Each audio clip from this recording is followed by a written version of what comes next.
as a modernist, I would have always moved with the times. So I moved very, very clearly as well. I'd always collect vinyl, but I always moved with the times. So it was cassette and then CD and download and I suppose I consume music in all of those sort of formats. But I suppose vinyl still, I suppose is in there is a, however awkward that is in my head, it is nostalgia for me as well. It's kind of a return to the old days. I mean, of my kind of my youth and discovering music first and things like that. So I've always kept up with vinyl, but the difficulty was, I suppose, in kind of the last 10 years was availability of vinyl. But of course now vinyl is undergoing a kind of a renaissance. So kind of guys like me and and others like us, or we're in our element now because we've far more opportunity to get the stuff.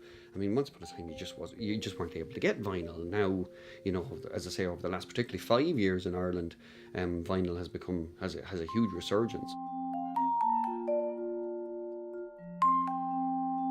We opened the shop, it'll be 2 years now at this Eggship Festival here in Carlow. We opened as a pop-up shop. We were only meant to be here for 10 days and we got such a good reception that we decided to stay, so we kind of became a shop by accident, more so than anything else. There isn't a shortage of record stores in Ireland, but there will be a shortage down this end of the country. There will be a few dotted around the country, all right, but with the concentration being in Dublin. So I think it was kind of nice for, vinyl collectors to kind of have something in their area. When I started collecting music first, it was only vinyl. It was that long ago, because I remember distinctly when I started buying records first, that the guy, I remember going up to Freebird Records in Dublin, and the guy told me, I was buying an album, I was buying a Small Faces album, and he said to me, you do realise, he says, we have this now on a new thing. And I said, what is it? He says, a cassette. And I said, nah, it'll never take off, And I bought the vinyl. So cassettes hadn't even come out. I've always been mad about it for ages. Like, I've always wanted them, but there were never any working record players around. You know what I mean? For years I wanted a vinyl collection. But everything that was like, people were lucky enough to have their mum and dad's record players that still worked. Everything I found had no needles. So I only got one about a year ago, and then started collecting from there. Like, I'm an addict. Like, it was gonna consume my life for at least a couple of months, you know what I mean? Because the first day I walked in and I got my record player, I got 2 records free, and the first one I picked up was Bob James' Touchdown. It's a track on that called Angela. It's from like the old TV series Taxi, and that was great because it was just a track I loved, this guy I loved, and it's something I'd never seen anywhere else before. And just in that one moment I grabbed it, and I kind of, from that point, I felt that I'd be spending a lot more time in record stores. There's a tactile nature to vinyl that you just don't get, and particularly again with in terms of if it's art, the graphic art element of it. There's something, you've got a record like that, which is a kind of it gives you the opportunity, gives graphic designers and artists and an opportunity to display something that you just don't get in the little CD. And of course now on download you're not getting a complete package at all. I kind of just love going into a record shop not knowing what I'm looking for. You know what I mean? I don't really like going around looking for things. I like wandering and not having a clue, and something might jump out at you. That's kind of half the reason I love collecting vinyl, to be honest. Sometimes you look at something on vinyl and it's like you've never seen it before, you know what I mean? Certain covers and the way they extend and stuff. It's the visuals of it, and then I think it's, as well, I guess it's just going back to basics, not having a pause button. You know what I mean? When you want to listen to something, you really have to sit down and pay a bit of attention to it and play it all the way through. Oh, it's the whole thing. It's the artwork, the sleeve. It's owning it. It's, putting it on the deck, putting the needle on it and listening to it. It's amazing. And then having to flip it over halfway through.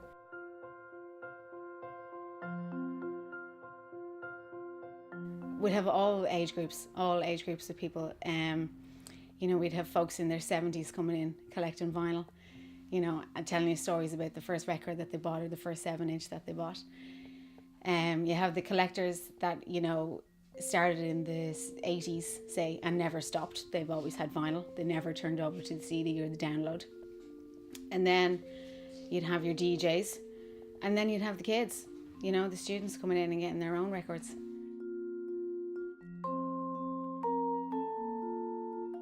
I remember in Newbridge going back, my friend Tom McCormack bought the Sex Pistols, Never Mind the Bollocks, right? Which was banned in Ireland. You couldn't buy it in Ireland. He had to buy it off mail order from the NME newspaper, the music newspaper.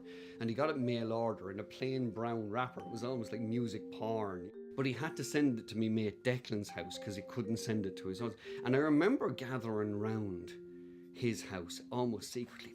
My God, it's the Sex Pistols. And we played, but it was we played the Sex Pistols really lowly because his mother couldn't hear, because it was the most offensive record, you know what I mean, at the time.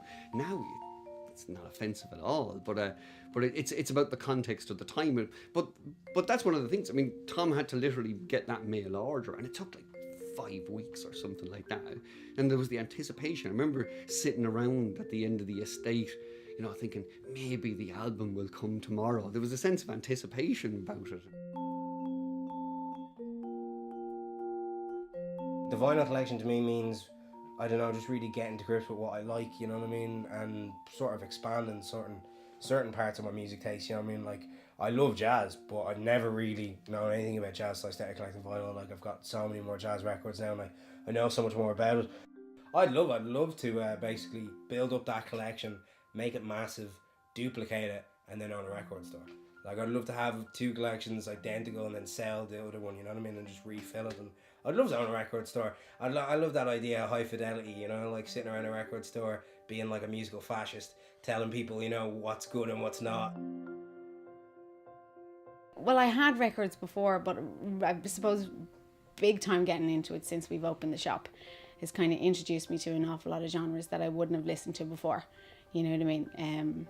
I suppose when I was younger, I was kind of, you know, into metal and Iron Maiden, and now I have Blue Note jazz records, you know. So, you know, it doesn't, I don't think when you're collecting records, it's not so much about the type of music or the genre, it's the experience of the music on vinyl, where it doesn't matter what you're listening to.